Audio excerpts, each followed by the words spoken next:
here as well. If they prefer upstairs, no problem, but we prefer everyone in one room.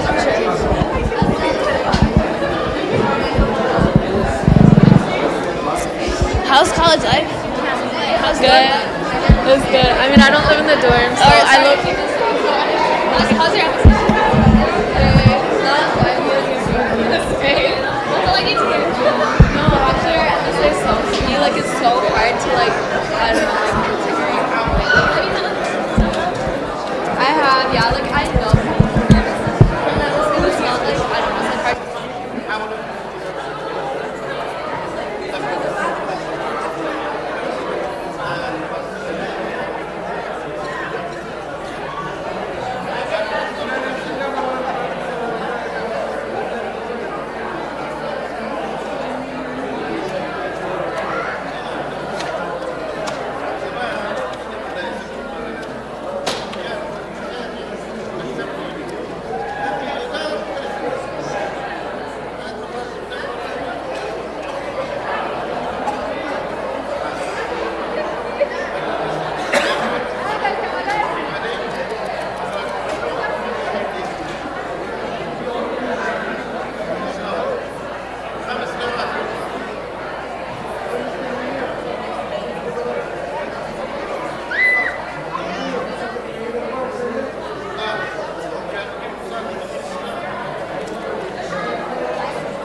الله الله الله أكبر الله أكبر لا إله إلا أشهد أن الله أكبر الله أكبر أشهد أن لا إله إلا الله أشهد أن محمد رسول الله حي على الصلاة حي على الفلاح قد قامت الصلاة قد قامت الصلاة الله أكبر الله أكبر لا إله إلا الله.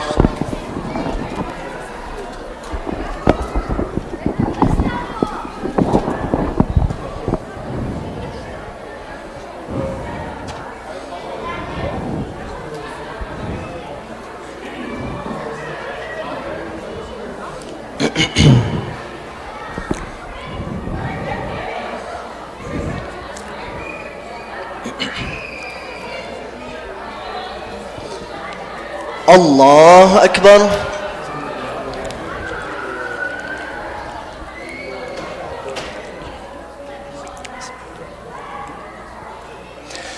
الحمد لله رب العالمين الرحمن الرحيم مالك يوم الدين إياك نعبد وإياك نستعين اهدنا الصراط المستقيم صراط الذين أنعمت عليهم غير المغضوب عليهم ولا الضالين.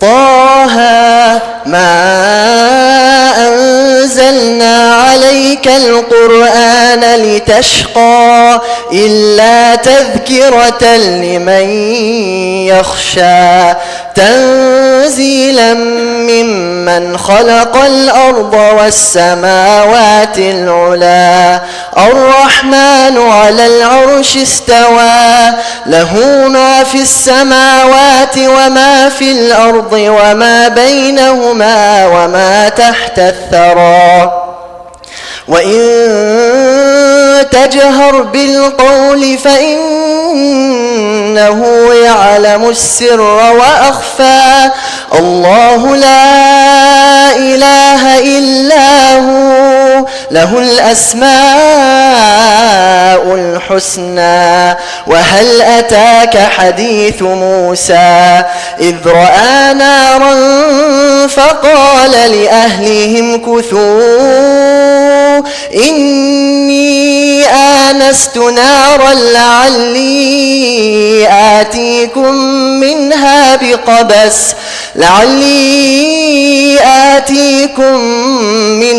بقبس أو أجد على النار هدى. الله أكبر.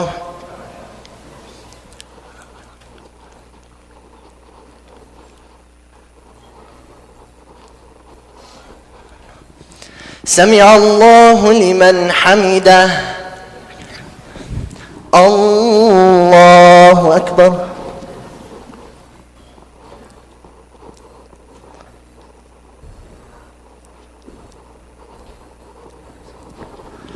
الله أكبر. الله أكبر.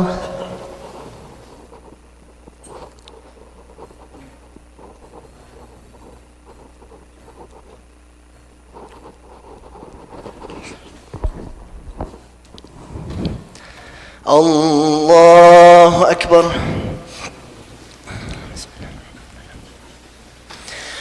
الحمد لله رب العالمين الرحمن الرحيم مالك يوم الدين إياك نعبد وإياك نستعين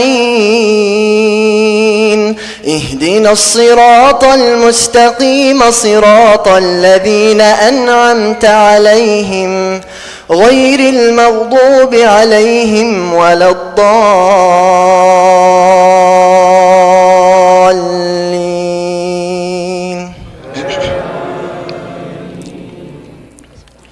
والتين والزيتون وطور سينين وهذا البلد الأمين لقد خلقنا الإنسان في أحسن تقويم ثم رددناه أسفل سافلين إلا الذين آمنوا وعملوا الصالحات فلهم أجر غير ممنون.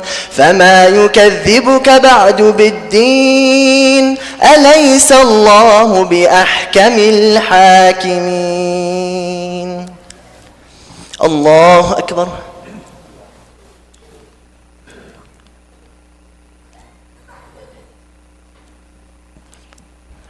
سمع الله لمن حمده. الله أكبر.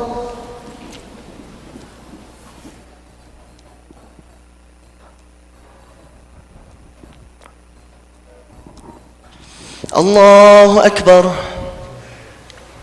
الله أكبر.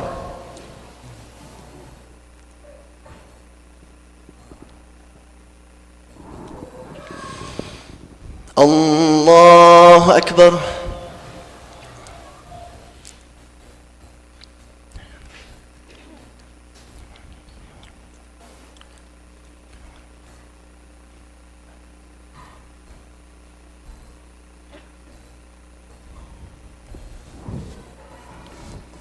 الله أكبر.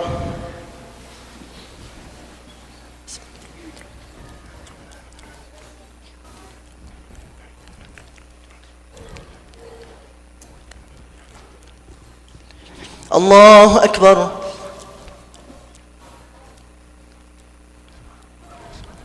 سمع الله لمن حمده. الله أكبر.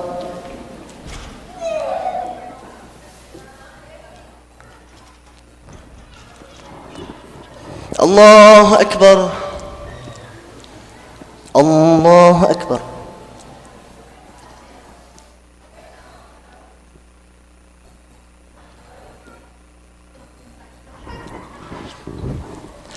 الله أكبر.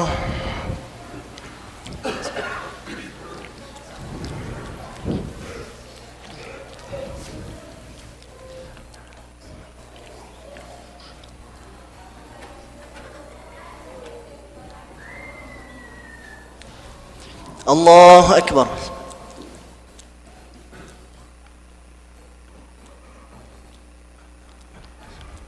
سمع الله لمن حمده. الله أكبر.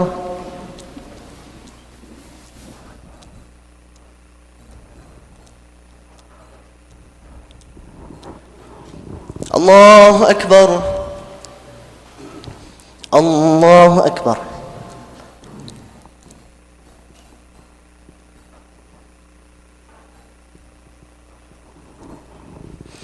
الله أكبر.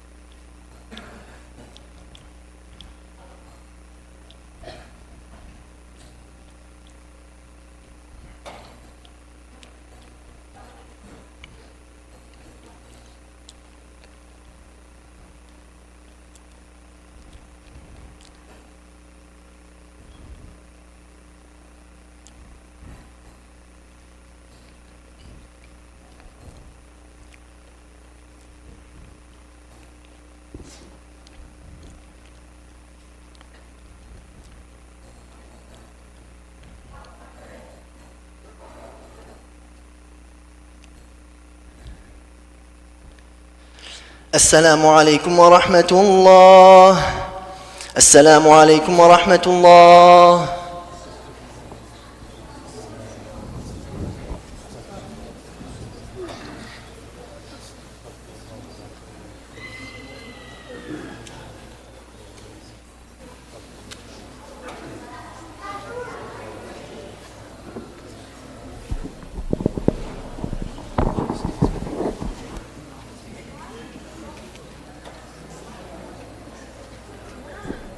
Assalamu alaikum everyone. Inshallah, the women can stay right here, the left side of the musalla. If we can have the men move a little bit this way so we can split it. Brother Thomas will give his talk in a little bit. We'll give you guys 10 minutes for sunnah and witr, and then after that we'll have the talk, and after the talk inshallah we'll have kanafa and chai back in the MPR again. Ahbab Allah can be left in the MPR. We have some amazing babysitters that will take care of them. And inshallah you guys can finish your sunnah right now, and then we'll continue after that. Assalamu alaikum.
Hand me out. Yeah. Use the hand out.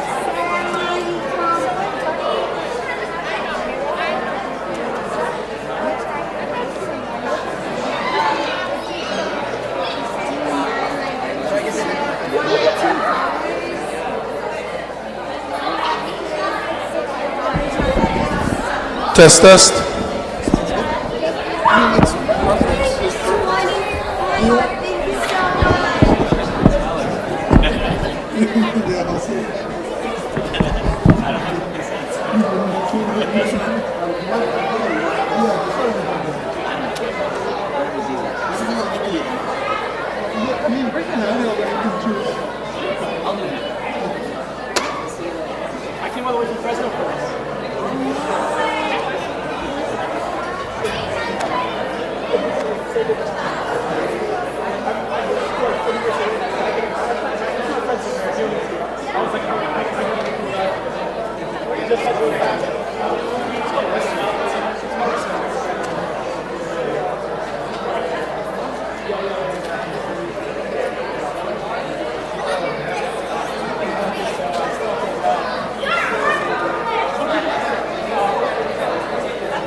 Assalamu alaikum wa rahmatullahi wa barakatuhu.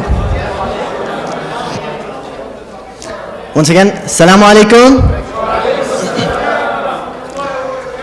Alhamdulillah. So this is welcome to Family Night. This is the first Family Night of 2025, part of our new initiative of the Event Planning Committee. So we're really excited and honored that you guys could have come and joined us. Inshallah, the food was good. We're trying to make this a regular thing, so please join us. We need the community's support. We need everyone's support so that we can keep doing these events, inshallah. So without further ado, you guys probably saw the flyer. Let me read it out. So before I introduce our speaker, our topic is going to be relating to ourselves and the other, marriage as a milestone in the life of an individual. Okay, so alhamdulillah, this drew a big crowd. But without further ado, inshallah, Brother Thomas, Alim ad-Din, there's so much to say about Brother Thomas because there's a special place in my heart for him. If you were to ask me who my favorite teacher of all time has been throughout college and high school and middle school and all schools, is Brother Thomas.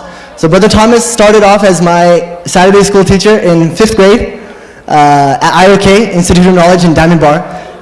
Every Saturday we would come. It was a very small class. It was just me and him and a few other students. And we would do class together, and that bonding time was amazing. And then after that, in 7th and 8th grade, he was my debate coach, because Brother Thomas also teaches debate at IOK. And he is not an easy teacher.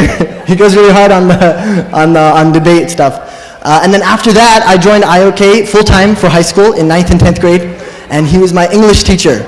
And out of all the teachers that I had in IOK, he was the only one for whose class I stressed the most, because Those essays were above college level essays, and they're the only class that prepared me really for college. Everything else was, it was hard, but this was the most. But alhamdulillah, he prepared me in the best way possible. And he's been through my journey academically. He's seen me grow up. He's seen me, in all stages of my life, alhamdulillah. So he has a very special place in my heart. And no amount of, talking about him will do justice to his character and his genuineness. Alhamdulillah, Brother Thomas is amazing. So without further ado, inshallah, Brother Thomas, I would like to give it to you. Bismillah. الحمد لله وكفى والسلام على عباده الذين اصطفى أما بعد فأعوذ بالله من الشيطان الرجيم بسم الله الرحمن الرحيم والذين جاهدوا فينا لنهدينهم سبلنا سبحان ربك رب العزة عما يصفون والسلام على المرسلين والحمد لله رب العالمين اللهم صل على سيدنا محمد وعلى آل سيدنا محمد وبارك وسلم اللهم صل على سيدنا محمد وعلى آل سيدنا محمد وبارك وسلم اللهم صل على سيدنا محمد وعلى آل سيدنا محمد وبارك وسلم. Alhamdulillah, Jazakallah khairan for that very kind intro. Hafidh Mustafa, he's a very wonderful student, mashallah ta'ala, and I'm honored to be able to have taught him. But tonight we're going to talk a little bit about marriage. And one of the reasons why I thought of this was because we just witnessed this genocide for the last 15 months. And one of the most enduring images from the genocide in Gaza that stood out to me were the people, the young folks, who got married in the middle of a genocide. And we all saw pictures of them in their beautiful wedding clothes, a young man, young woman, multiple couples, standing amidst all the ruins around them. But these were two individuals, many individuals, that chose love and life in the face of death. They chose to build a relationship with another person in the face of inevitable and perhaps imminent separation from them. And it calls to mind one of the stories from the Sahaba Kiram of Sayyidina Handala and his wife Sayyidina Jamila. That Sayyidina Handala radiallahu anhu, he was to be married and the date was set weeks in advance, but it was on the eve of the Battle of Uhud. So he went to the Prophet ﷺ and he asked him about the situation, should he move the wedding. And it was decided that he would still have his wedding. And the next day after his wedding, he would find where the army had traveled out and he would follow them to the Battle of Uhud. So he got married and he and his wife, they consummated the marriage. They woke up, they prayed Fajr. But his wife, she saw a dream that night. Sayyidina Jamila saw that her husband, Handala, the gates of heaven opened for him. He walked inside and then the gates, they shut behind him. So when she woke up, she was obviously a little bit scared. And before he was going to go off to the battle, she begged him to stay. But eventually he had to go because it was his duty to defend the Prophet ﷺ. So he went out into battle and he became a shaheed. And that story of the small one day of marriage of these people, but not only did it affect them, it affects us when we read that 1,400 years later.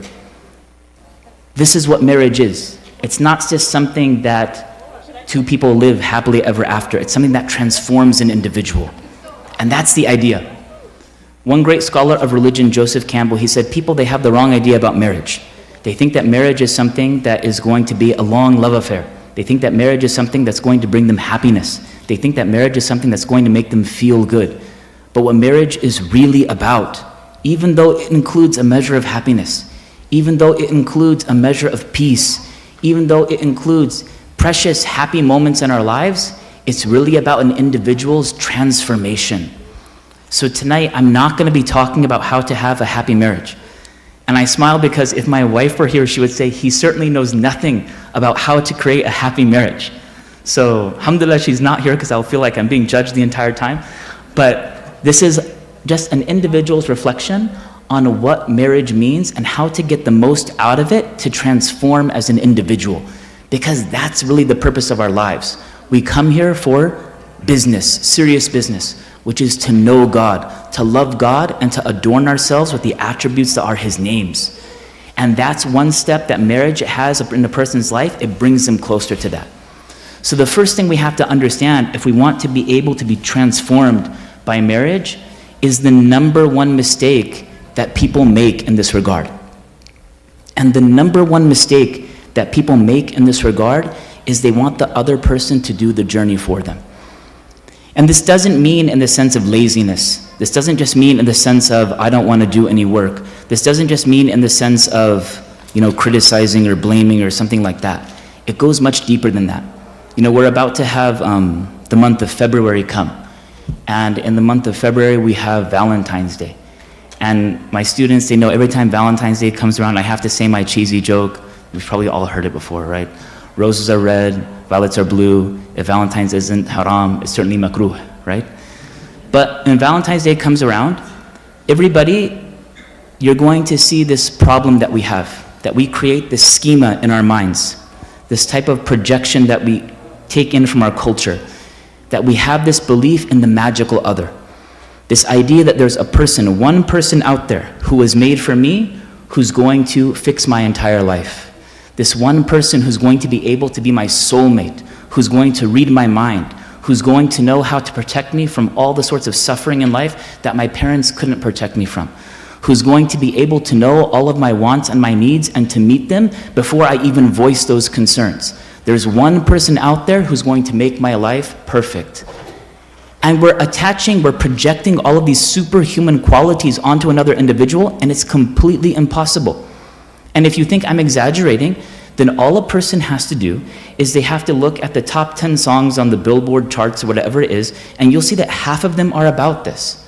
And then a person could say, okay, well, if so many people are writing about this and it's in cheesy Hollywood lines like "you complete me" and all of these things that people say, shouldn't there be some reality to it? But then you look at the other half of those 10 top Billboard songs, and you look at other Hollywood movies, and what are they all about? This person isn't the person that I thought he was or she was. You changed. How come you don't love me? It's about falling out of love. Because those projections that we put onto the other person, it's an illusion. It's an expectation that's impossible for anybody to make. And what that's really doing is it's taking the burden of the journey that we're supposed to take as individuals and putting it on somebody else's shoulders. We want that person to protect us from life, and that's impossible. So someone can say, well, where does this come from? Why do we do this? And the answer to that is because we grow up with it in our culture, and also because when we have intimate relationships in marriage, the first and most commonly linked relationship that we can relate that to is with our primary caregivers, our parents. And when we're young, we internalize these questions. Like sometimes, I don't know about you guys, but I think all of us, we wake up in the middle of the night when we're children, we wonder, what's going to happen? Who's going to take care of me? My parents aren't there. And that question, it serves us as children. But then when we get older, that question doesn't serve us anymore. Because who's going to take care of you? God. Some people who don't believe, they might say nature made you into an adult who's going to take care of yourself. That's what it means to be an adult, is that you take care of yourself. So this question, who's going to take care of me, in that large general sense, that no longer really applies to you. But instead, we still have those projections and we put it onto the other person. And then those projections, they're bound to fail. So in some ways, relationship, in some sense, it's kind of like being on one side of a field and asking another person on the other side of the field to come across and hold hands with you. But that's only after you've planted mines in the field. Because you've set up all these traps, that you have these high expectations that nobody can meet. This is one reason why we call marriage the golden cage. It looks beautiful on the outside, but then when you're in the inside, it feels a little bit different.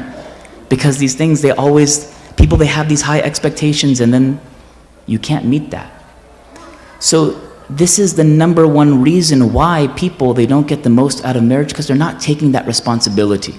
And then what happens when these things fall apart? We suffer a different sense of pain. So interesting, the word psychopathology. I'm an English teacher, so I kind of geek out about etymologies all the time. What does psychopathology mean? It means the expression of the pain of one's soul. So after some years in marriage, a person might feel bored. They might even have a depression. They might even feel pain. And what happens when these things are going on? This is the soul, this is your heart, this is your consciousness's way of healing itself, to let you know something's wrong. What happens when something is wrong? Some people, Henry David Thoreau, he famously said that most men lead lives of quiet desperation, and they go to their graves with their song still inside them. Soren Kierkegaard, he said that most people will settle on a life of minimal sadness and they'll call it happiness. Sometimes we just keep on pushing on when there's pain. And what happens if you have a box and you want to put more stuff in, you push it down. And then there's more that comes and you push it down and you push it down. And eventually what's going to happen to the box? Everything's going to come out of the sides. It's going to come out one way or another. So when we know these things about ourselves, then we have a choice. We can say, all right, I am feeling these things, but I'm just going to keep on pressing through. Maybe if I'm a good enough Muslim, maybe if I pray more, maybe if I just try to forget everything about it, then I can get through my days. And that'll work for a while. But there's a name for that. It's called spiritual bypassing. We're bypassing these real feelings that we have, and we're using religion to do it sometimes, just to keep on getting through our days. Any of the doctors in the room, they would tell us that if we have a pain anywhere in our body, and we keep on ignoring it and keep on ignoring it, and it gets worse and worse and worse, we're not doing ourselves any favors. We're going to make things worse for ourselves in the long run. So then we have a choice that we can keep on ignoring that pain, or we can confront it and change our lives and do something that Aristotle said, that we can enlarge our souls. This is what it means to become a magnanimous person, to be a person who's largely souled, so that the small things in life, they don't touch them. I give the example to some of my students that what does it mean to have a large soul? That sometimes you and I, we might freak out about some kind of issue. We're like, oh my God, this happened, this happened, this happened. And you go to an older or wiser person and you tell them all of your problems. And sometimes that older, wiser person, they just sit back, they say, Hasbunallahu wa ni'mal wakil. And they have so much confidence in their voice. Where did they get that from? Because they've faced all the pain and suffering in life, and they've passed those tests, and they've transformed themselves and enlarged their soul to be able to take on those challenges. And that's what we want to get from marriage. So now if we know that this is the worst problem that people can have, and we know that people, they make this mistake and want to avoid this mistake, then what's actually the benefit in marriage? If people have all this history, if people have all of these pitfalls that they're setting up for their partner, why even bother getting married? Why not be like clams in the ocean, that their food comes to them through the seawater and they just kind of sit there by themselves and they just procreate by themselves? Why not be like happy carrots? They're just buried in the ground, they don't have to deal with anybody else. And the answer to that is because Allah Ta'ala made you for a higher purpose. Allah Ta'ala gave you a higher form of life. He made you to be His Khalifa. He made you to be someone who is His Ashiq, His Arif, His Abid, someone who knows Him, loves Him, and worships Him. And part of that means that we go out into the world and we face that suffering and we learn from it. But marriage isn't just about suffering. So what is the benefit of marriage? What can it do to make a person transform? This takes us to the second point, that marriage is a mirror for a person. Sayyidina Rasulullah sallallahu alaihi wasallam, he said, "Al-mu'minu mir'atul mu'min," that a believer is a reflection for another believer. So one thing that marriage and any relationship, not just marriage, any relationship will do for a person is it will pull them out of their internal monologue, where they're just talking with basically projections in their own mind, and it brings them into a reflection for their own self. Give you an example. Carl Jung, great psychoanalyst and philosopher, he said that if you take a person and you put them on a mountaintop and they live in solitude, solitude is beneficial for a person. Solitude is a good thing. He used to love solitude himself. He said if that person just stays on a mountaintop for the rest of their life, they're going to end up talking to ghosts, projections of their own mind. And what happens when a person is in relationship with somebody else? It pulls them out of talking to these own kind of figments of their imagination and brings them back to reality. Hafidh Mustafa mentioned debate. One thing I always tell the kids, when I'm as a teacher, I can stand in front of a class and I can say whatever I want. And sometimes the kids, like, they'll believe crazy things. They're kids, they don't know. Sometimes I've had kids, they tell me, Brother Thomas, you should be president of the United States. I'm like, no, that shouldn't be it. But if one person is up there in a monologue, just talking, and nobody's challenging them, yeah, they can make the craziest ideas make sense. We see politicians do this. But the second you're in debate and you have somebody else come and it's no longer a monologue, it becomes a dialogue, then everything's different. And that's the proper definition of marriage, is it's a dialogue. It's two words coming together in conversation. And we understand in Deen that a person isn't just a human being. A person is a reflection of the cosmos. Allah Ta'ala says, سَنُرِيهِمْ آيَاتُنَا فِي الْآفَاقِ وَفِي أَنفُسِهِمْ حَتَّى يَتَبَيَّنَ أَنَّ لَهُمْ أَنَّهُ الْحَقِّ. That we will show them our signs in themselves and in the horizons until they know for certain that it's the truth. And the scholars, they say that one of the secrets in that ayah is that Allah Ta'ala is telling you that He has His signs inside of you, and He puts His signs inside of the horizon. And what is the horizon? It's where the heaven and the earth meets. Because inside of you is the meeting point of the heavens and the earth. Everything that's in the universe around us, the scholars and scientists will tell us, it's inside of you. The elements of the stars are put inside of you. The elements that are in the earth are inside of you. So when you're talking to another person, you're not just talking to a human being, an animal that's walking on the earth. You're talking to something that is in some ways a reflection of God's universe, a reflection of His names, because that's what we come to do. We come to adorn ourselves and our hearts with His names. So talking to another person, respecting the mystery that's in every single individual, it's much more than just two people living in the same house. So when we say that marriage is a mirror, what does this mean? It means that your partner, no matter who they are, all they can do is evoke responses on you that were programmed when you were a child. Which sounds kind of crazy to say, but think about it. None of us here, alhamdulillah, unless a person has a stroke or unless a person suffers some kind of catastrophic accident like that, we don't have to learn how to chew.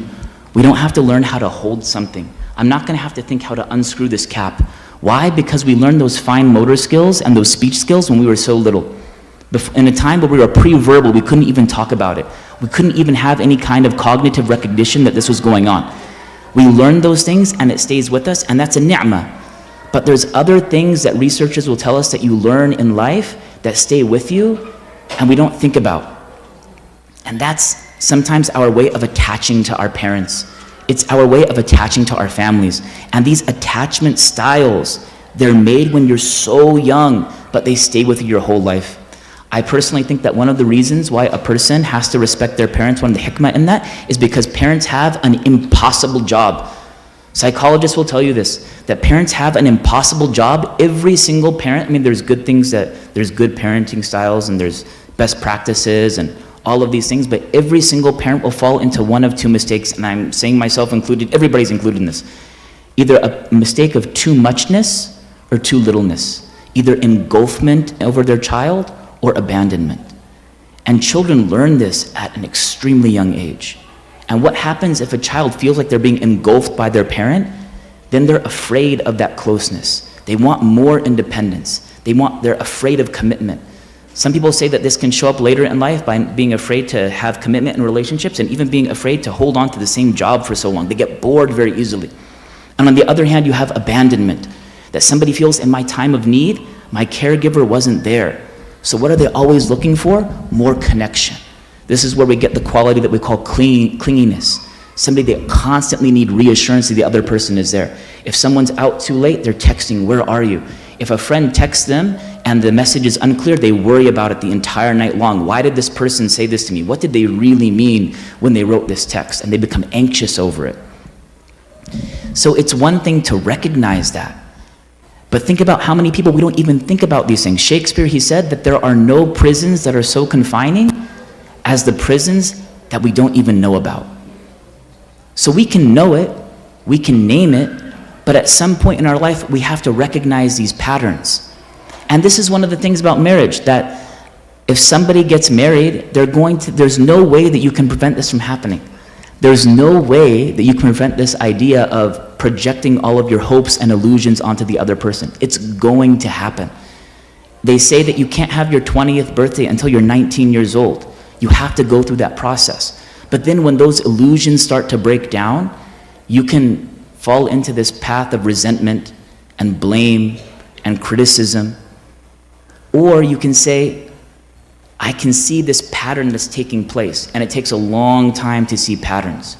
We're talking about people in their 30s, 40s, 50s. You have to be aware of these things. You have to use that mirror of marriage to reflect on yourself.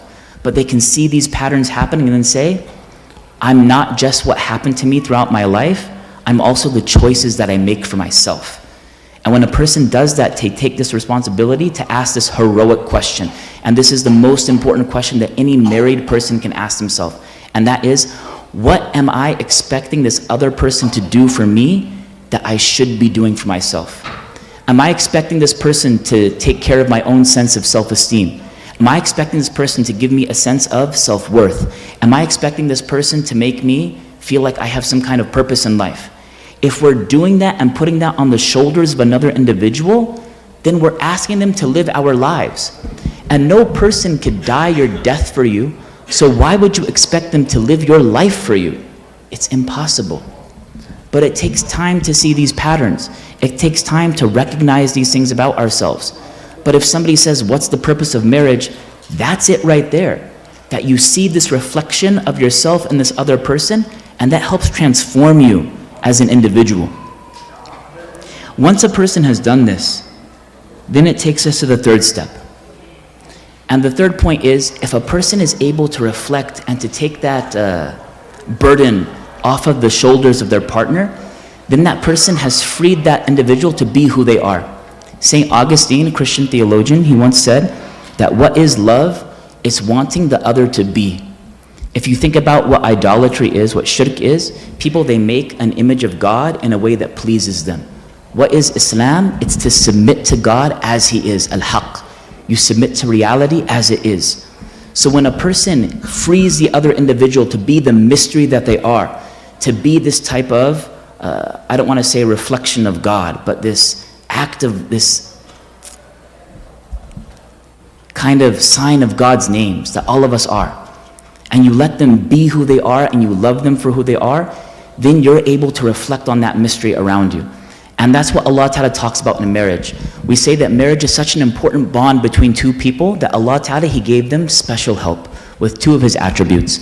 Allah Ta'ala mentions in the Quran in Surah Al-Rum, these are the famous ayat that we hear at every single marriage bayan, that Allah Ta'ala placed between the couple mawadda and rahmah. What is mawadda? It's passionate love that exists between the husband and wife when they first initially get married. And with that, they're able to create happy memories.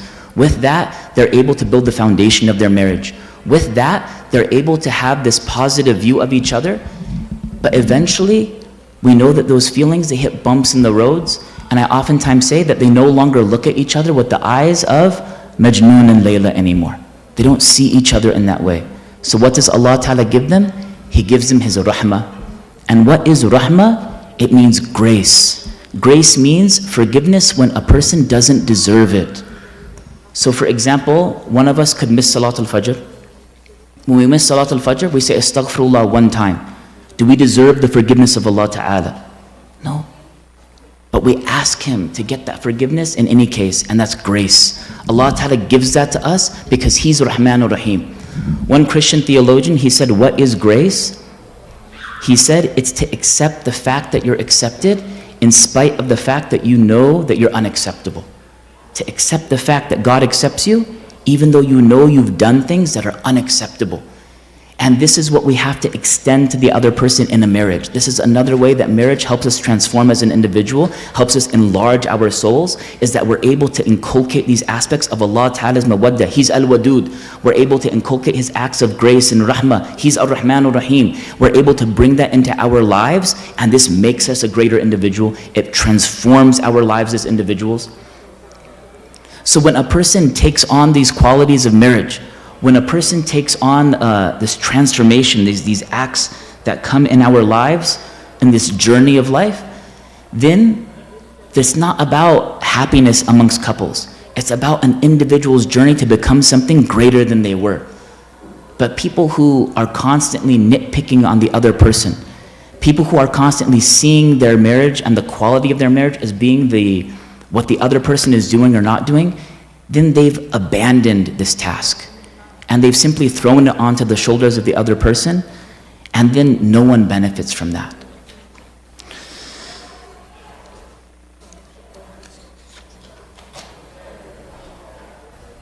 So to summarize, well,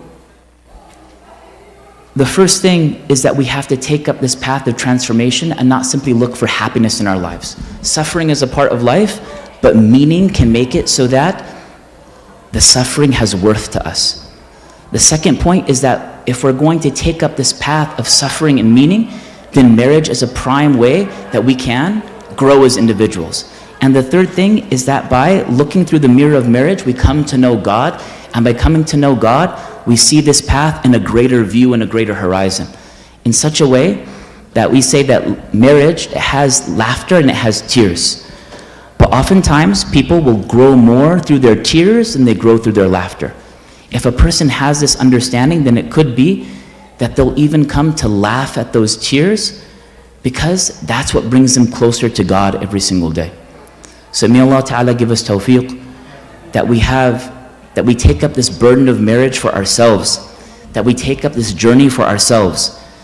Marriage is not just riding off into the sunset and happily ever after, because in any closed system, it's an engine for stultification. It's an engine for boredom. It's an engine for spiritual death. This metaphor of journey is important because we're constantly moving towards God. We say that the journey to God is infinite because He's infinite. And if we take up that journey, then we can have a beautiful life as an individual and hopefully also as a couple going towards Him.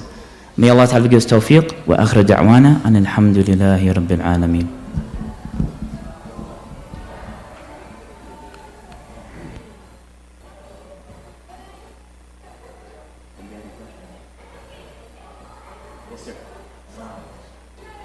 So I know you mentioned marriage as a kind of like a mirror to yourself and a form of self-growth and an opportunity for human reflection, and also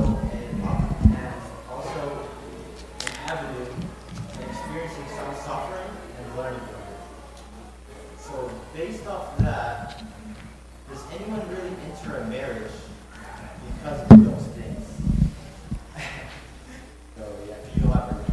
Yeah, of course not. And that's kind of, and this is kind of the point that in the first half of our lives, we're either going to be replicating our parents' mistakes, running away from our parents' mistakes, or trying to fix our parents' mistakes, whether we know it or not.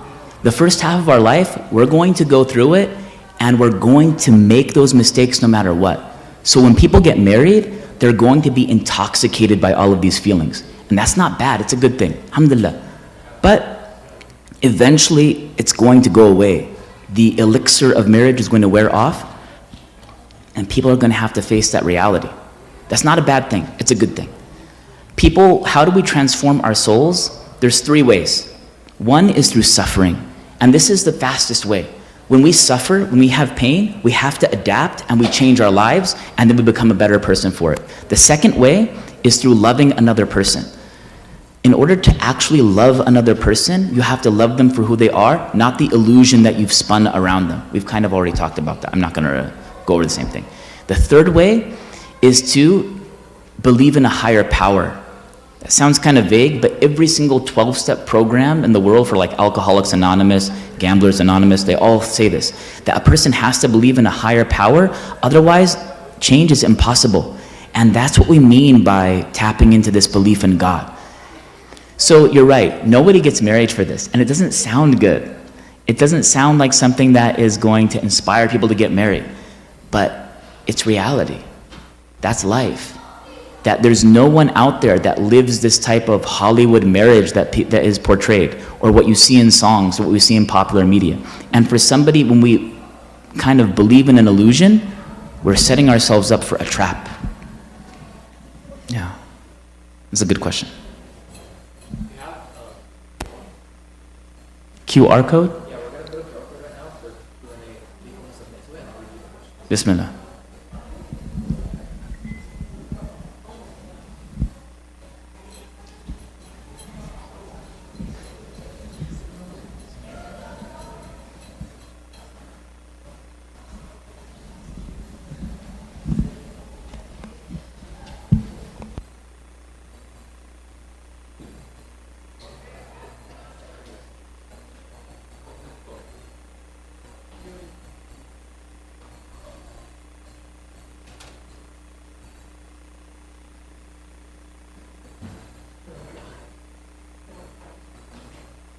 While we're waiting for, if anybody else has some questions, I printed out some journal questions.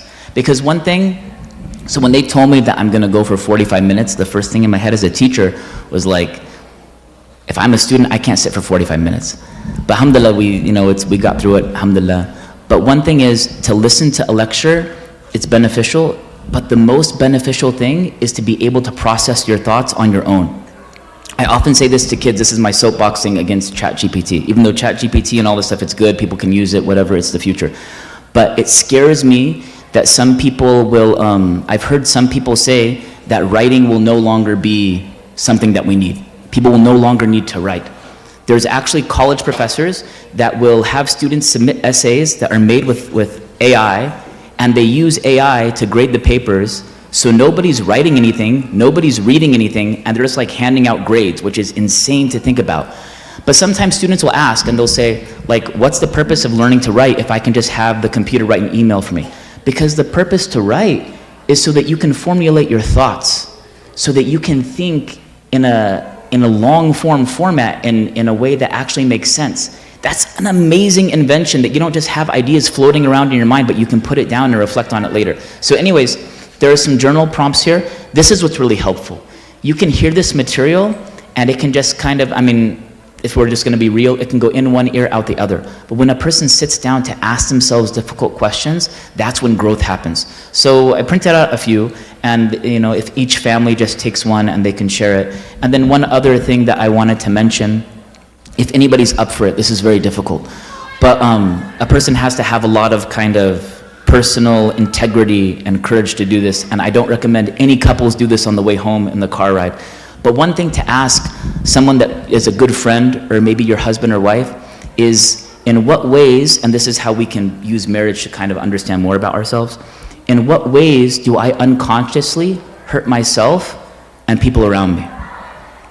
And that's something that you can't know for yourself because it's unconsciously, right?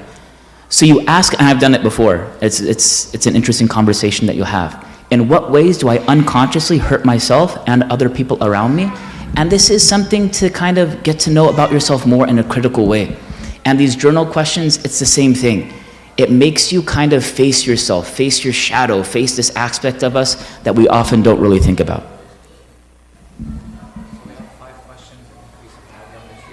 Allahu Akbar, yes.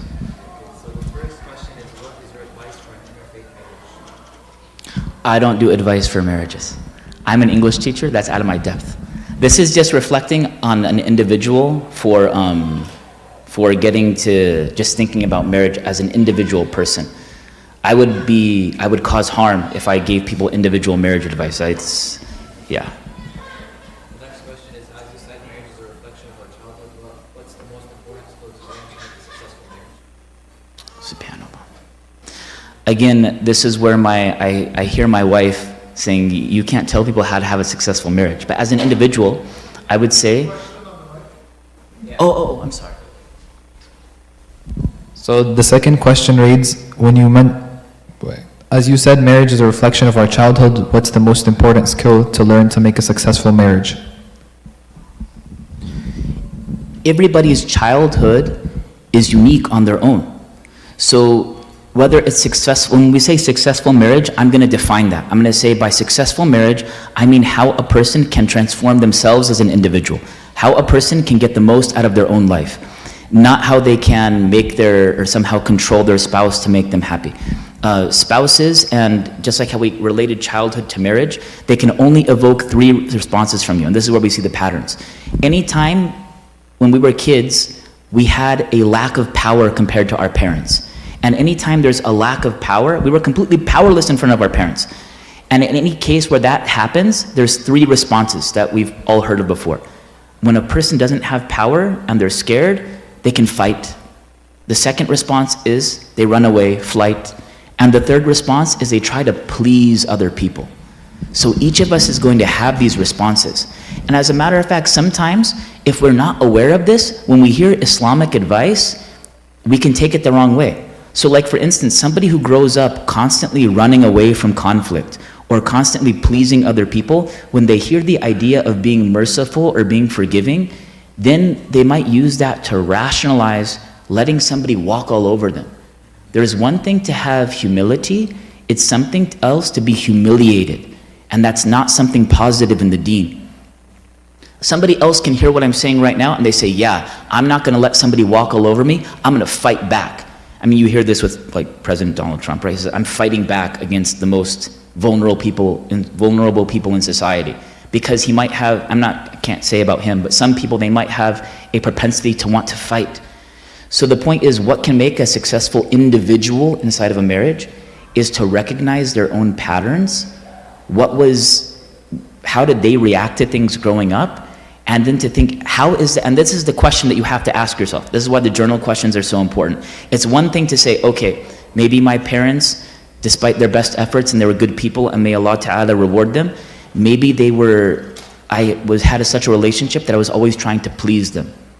This is one thing to say it, but then we have to ask ourselves a question to reflect on.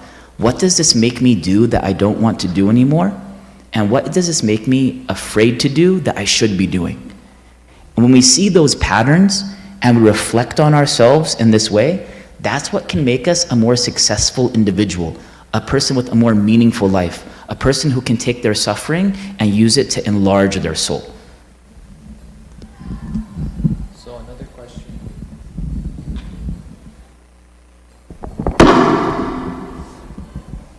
Another question we have is, when you mentioned that people don't have soulmates in the Quran, it mentions how we as humans are created in pairs. How do these two both exist together? SubhanAllah. So when we talk about pairs, this is true in the sense, and I've even said this in marriage bayans, that yes, we're all made from one soul, but we don't want to take this and twist this to mean something, that there's a person out there who's supposed to read your mind, that there's a person out there who's supposed to understand everything about you without you having to explain it and without having to communicate them.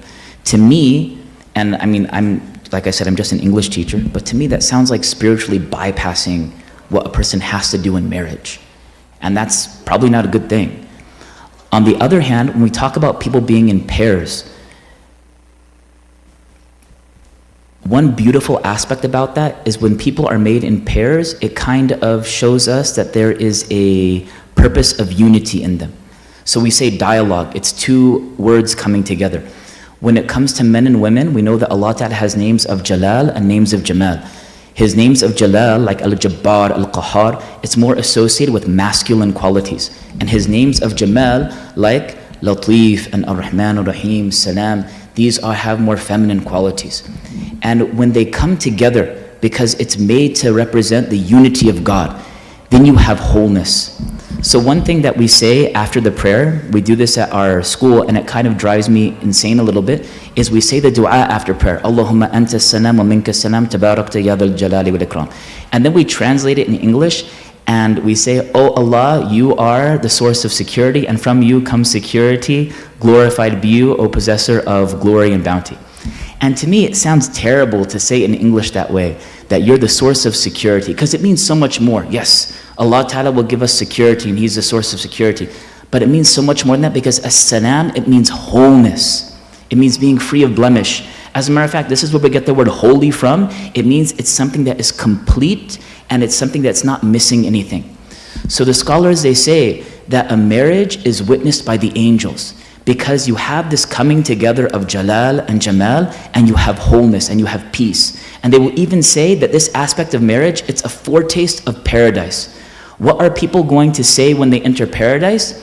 لا يسمع فيها لغوا ولا تأثيما إلا قيلا سلاما سلاما. They're just going to be saying peace, peace. In the hadith, for the first day they're in paradise, that's 50,000 years in our reckoning. Just saying peace, peace, they're going to have this overwhelming feeling. Think about this statement, Allahumma anta salam wa minka salam tabarakta ya dhal jalali wal ikram. You can feel the ecstasy in this statement of how the people are going to say this when they enter paradise. Ya Allah, you are peace, and from you comes peace, wholeness. And then what's so beautiful is that last name, Ya dhal jalali wal ikram. Sheikh Abu Bakr Siraj ad-Din Martin Lings, he says that this name combines the name of Jalal, Dhul Jalal, wal Ikram, and a name of Jamal in together. So we're saying, Ya Allah, your wholeness and your peace, and we call Him this name that brings both of those together.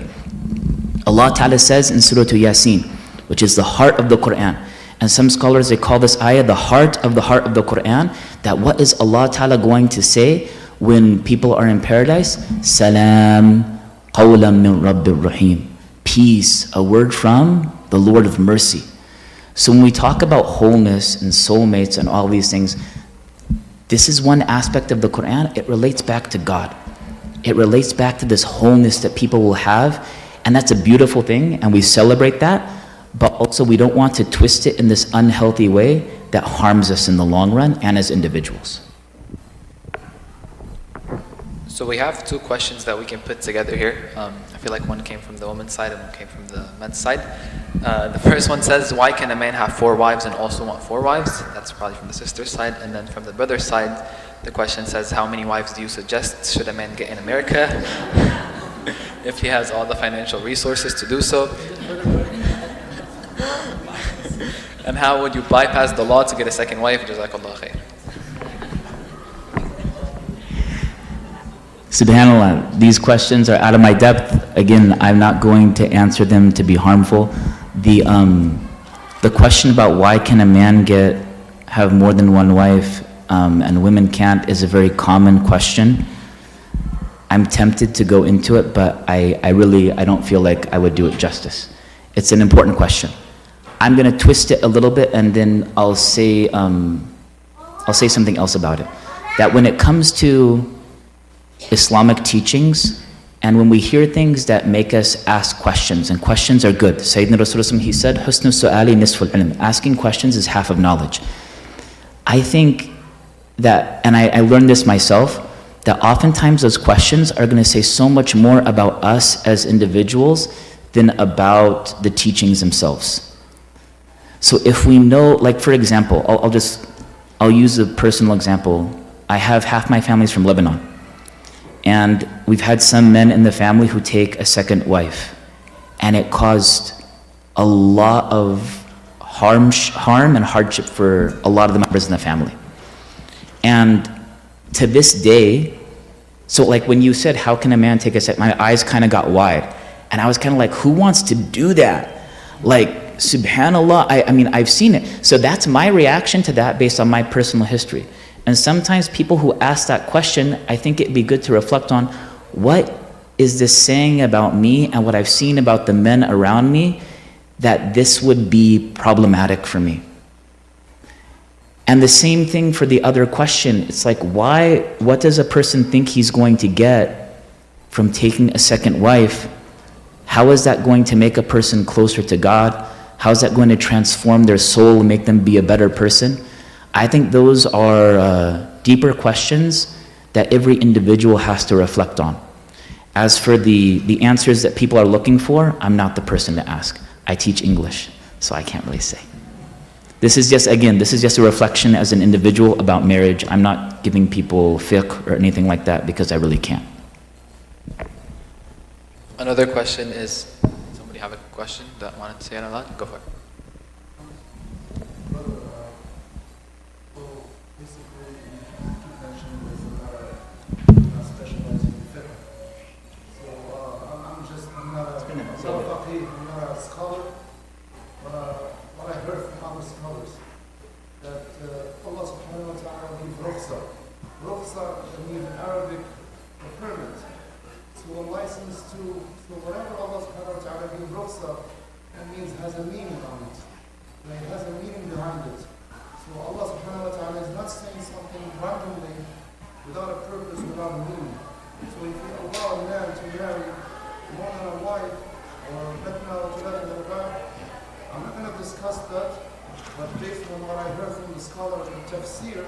There is a meaning behind that.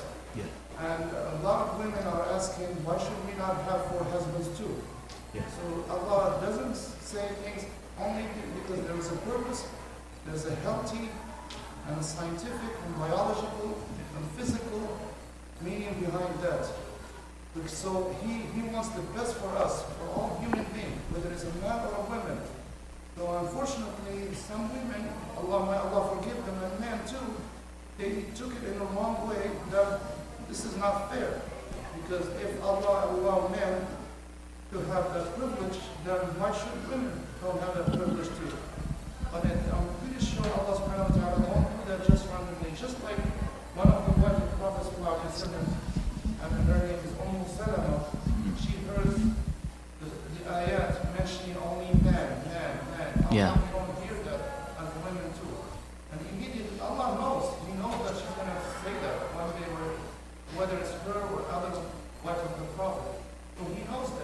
Yeah. So he knows that this is the right time when I'm going to send the ayah, and then when he says the ayah, it's sort of ahzab and Muslimina wa Muslimat, Mu'minina wa Mu'minat, Salawina wa Salam. I'm not remembering the exact ayah, but the ayah. Yeah.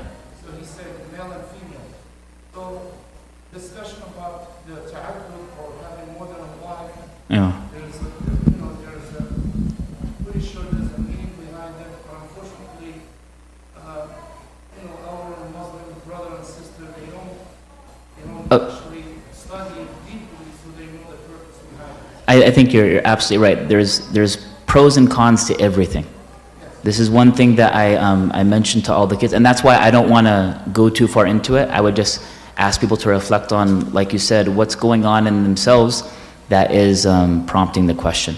But yeah, the Rasul, he had more than one wife, of course, but different circumstances and different times too, right? And like we said, it's also illegal in this country. We're living But in a time when it's okay to have a girlfriend or to have a mistress. yeah. It's halal. It's hypocrisy, yeah. But to have a second wife, oh, wow, stop it right there. Yeah. It depends on who you're talking to too. People have different. If you cheat on your wife, if you cheat on one wife, I mean, they can forgive you. But if you marry another wife, no, that's unforgivable. Some women are not going to forgive that. That's not going to. And maybe justifiably so. I'm not generalizing, but Yeah. this is unfortunately what we heard, even in the Muslim society. Yeah.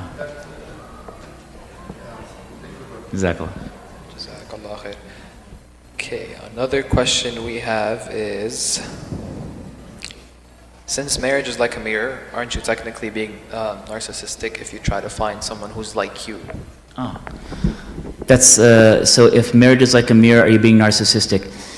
In some ways, this is not a type of narcissism to ask yourself, what am I going to take out of life? It's to respect the other person, that they have. So if we're talking about all the history that's in an individual, like we said, flight responses and all of these things, and then we're talking about two people coming together that have all of these histories, in reality, you can't fully understand the other person.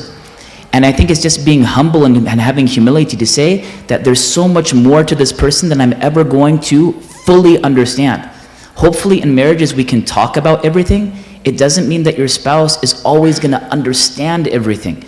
And that's because we carry so much more than meets the eye, so to speak. So we don't mean it in a narcissistic way that somebody wants to look for somebody else who's like them. As a matter of fact, one of the things that I kind of wanted to say tonight is that to a certain extent, it doesn't matter the person who you marry. Obviously that's important and we should be careful about who we marry and all of those things still apply. But no matter who the person is, they can only evoke these responses in you. And then it's up to us as individuals to notice those patterns, to ask myself, what do I really want from this? And then to act accordingly. Jazakallah khair. Another question is, what is the Islamic way of sending a marriage proposal without engaging in a haram relationship? Oh man. Again, this is one that's like, I can't answer this one right now. This is not for me. I think Sheikh Zaid, he gives talks at this masjid. That'd be a question for him. I put it on him, inshallah. I think that's it for the questions. Everything else is also asking for marriage advice. There is some off-topic questions, but does anyone have any other questions do you want to say it out loud?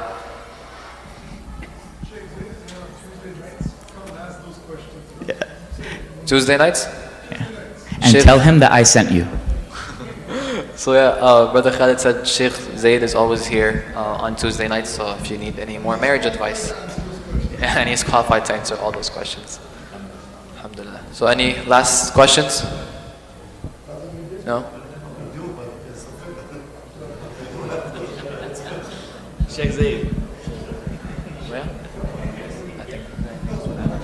Jazakumullah khair. Assalamu alaikum. Jazakumullah khair for coming. Inshallah now we will be serving kunafa and chai in the MPR, so if you want to make your way there, and stay on the lookout for inshallah more events in the future. Thank you guys for coming out.